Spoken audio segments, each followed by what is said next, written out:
dreamers, welcome back to your Dream Coach podcast, the space where we talk all about things mindset, mission, and making your dream life and business a reality.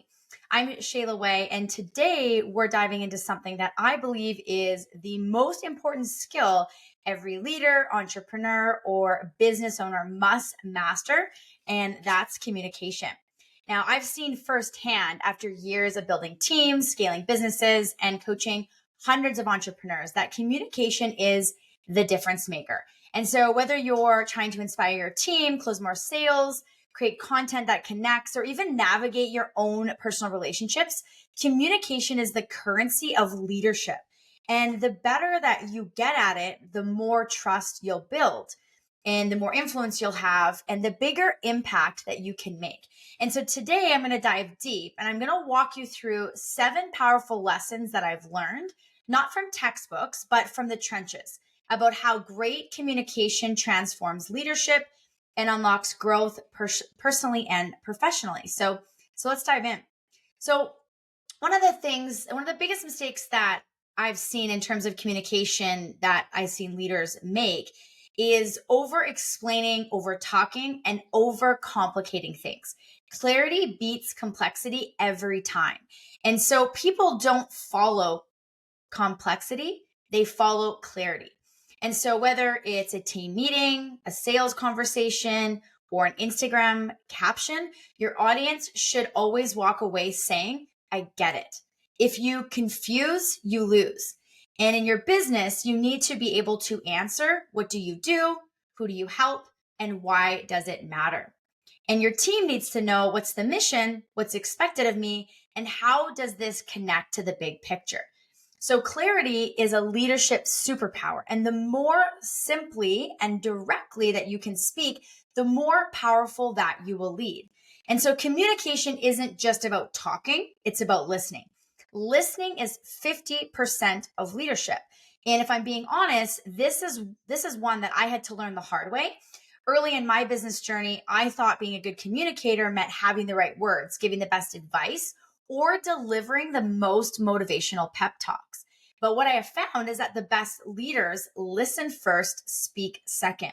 So when your team, your clients, or even your family members feel heard, that's when trust is built. That's when people open up, and that's when performance improves. So ask more questions, create more space, and be curious, because people don't want to be talked to, they want to be understood.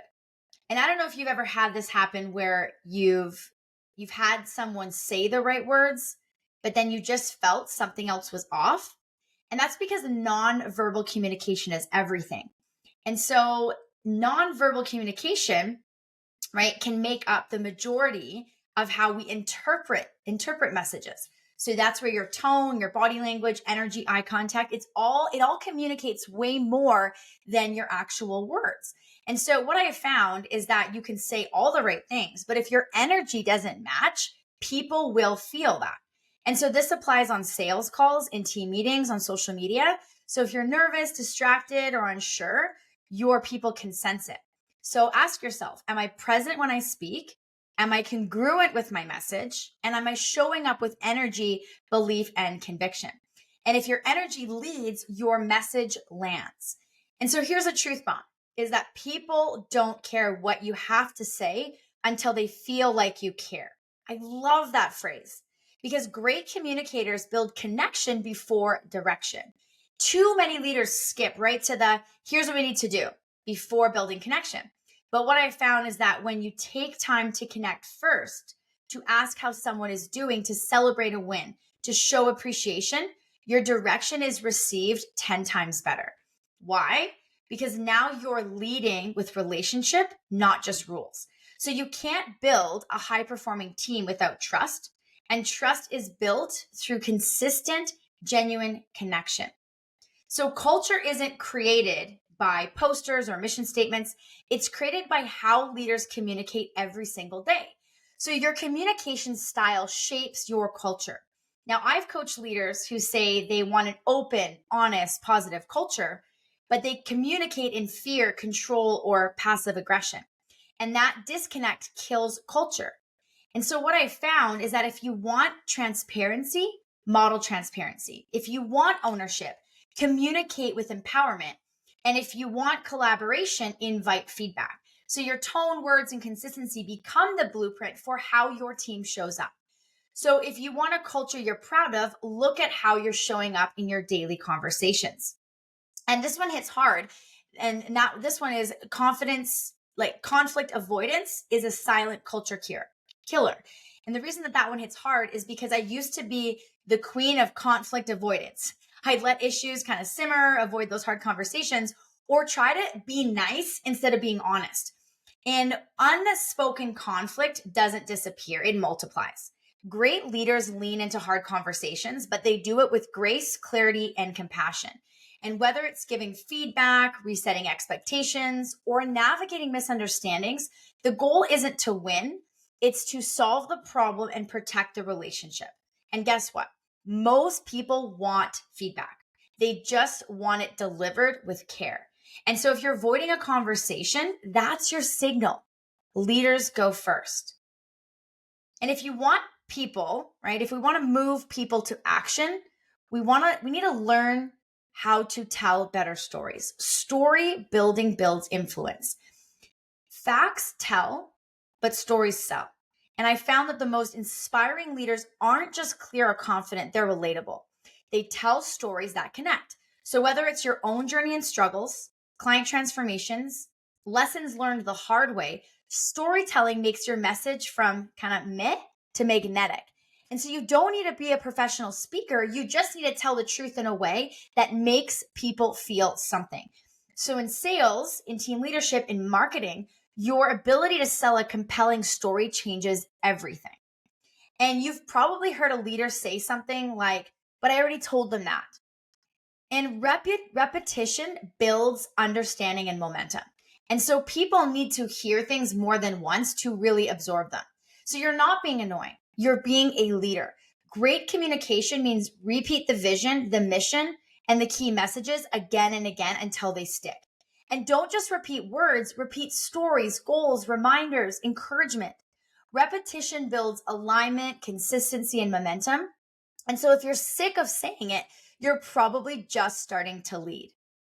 And communication is definitely not a one and done. It's a muscle you build. So communication is an ongoing skill, not a one-time fix.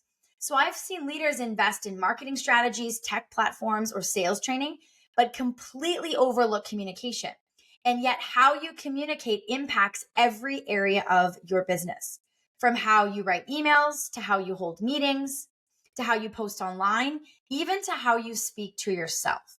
And so the better that I get at communication, the better my business gets, period. So keep refining, keep learning, and keep practicing. And at the end of the day, the most powerful communicator is someone who lives their message. So the most powerful communication is alignment. Your words will only ever carry as much power as your alignment behind them.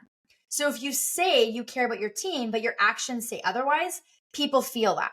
If you say you believe in your offer, but your energy is off, people sense that. So when your energy, message, and actions align, you become magnetic. And so you don't have to chase. People will lean in. And what I have found is leadership is a communication game, and alignment is the ultimate strategy. So if you want to lead powerfully, grow a business that lasts, and create deep impact, start with how you communicate. So your challenge this week is to choose one of these 10 shifts to practice. Maybe it's asking better questions. Maybe it's giving feedback you've been avoiding. Maybe it's showing up with more energy. Whatever it is, commit to it. And as always, DM me on Instagram at Shayla Wey Coaching and let me know what resonated with you the most from today's episode. If you loved this, share it with a fellow leader, team builder, or entrepreneur. And don't forget to hit subscribe and leave a review. It helps us get this message into the ears of more dreamers like you. So keep dreaming, keep communicating, and keep leading with power. I'll see you next time on your Dream Coach podcast.